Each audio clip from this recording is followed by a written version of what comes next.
नमस्कार की H life Himachal में आप सभी का स्वागत है और मैं हूं आपके साथ पूजा राजपूत।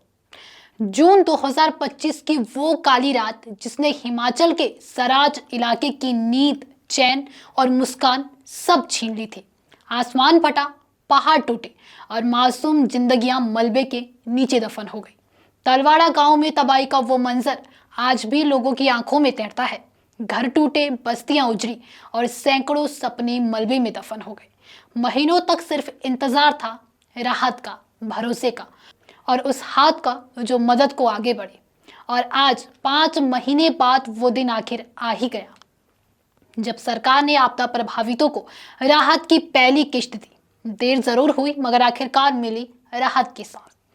मुख्यमंत्री सुखविंदर सिंह सुक्खू ने मंडी, कुल्लू और बिलासपुर जिलों के करीब 5,000 आपदा प्रभावित परिवारों को राहत राशि की पहली किश्त जारी की। इनमें से 717 घर मंडी जिले में पूरी तरह ध्वस्त हुए, 600 घर बिलासपुर में और 500 घर कुल्लू जिले में पूरी तरह टूट गए। ऐसे 1,800 से अधिक परिवारों को 7-7 लाख रुपए तक की राहत दी जा रही है।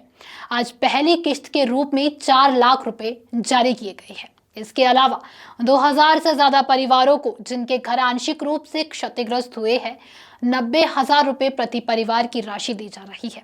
लेकिन इस पूरे कार्यक्रम का सबसे भावुक पल तब आया जब मंच पर मुख्यमंत्री सुक्खू ने उस नन्ही सी बच्ची नीतिका को अपनी गोद में उठाया।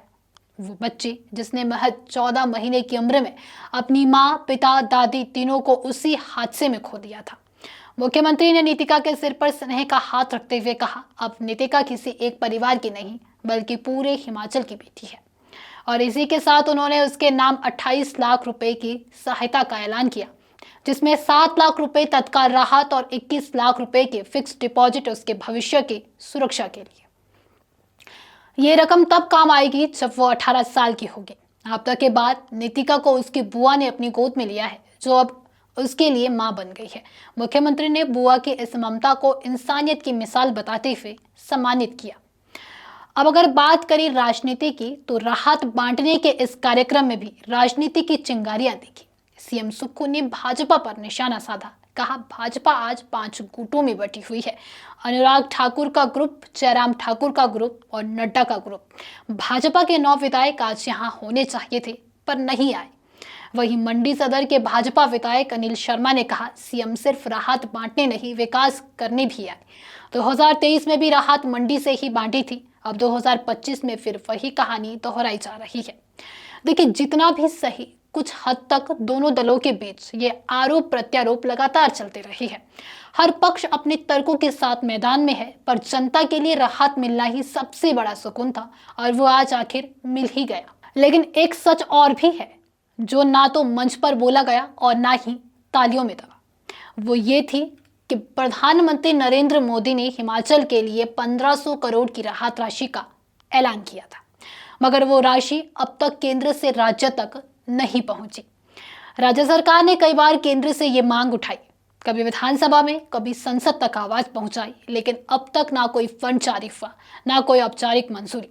सरकार बार बार कह रही है कि हम चाहते हैं कि ये राशि जल्द मिले ताकि प्रभावितों को और सहायता दी जा सके, मगर केंद्र की तरफ से अब तक कोई जवाब नहीं।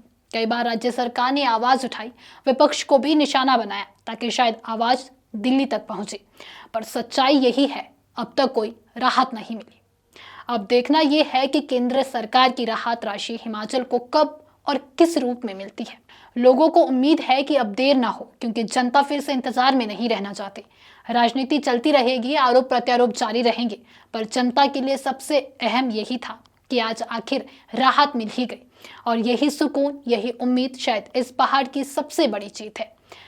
आज जब मंडी के पड्डल मैदान में राहत की राशि बंटी तो लोगों की आंखों में खुशी भी थी और कुछ अधूरी उम्मीदें भी थी। फिलहाल के लिए आज के इस वीडियो में इतना ही। अगर आपको वीडियो पसंद आई हो तो वीडियो को लाइक, कमेंट, शेयर और हमारे Facebook page KH life Himachal को फॉलो अवश्य करें। साथ ही अगर आप हमारे इस वीडियो को यूट्यूब चैनल के माध्यम से देख रहे हैं तो हमारे यूट्यूब चैनल को भी सब्सक्राइब जरूर करें। धन्यवाद।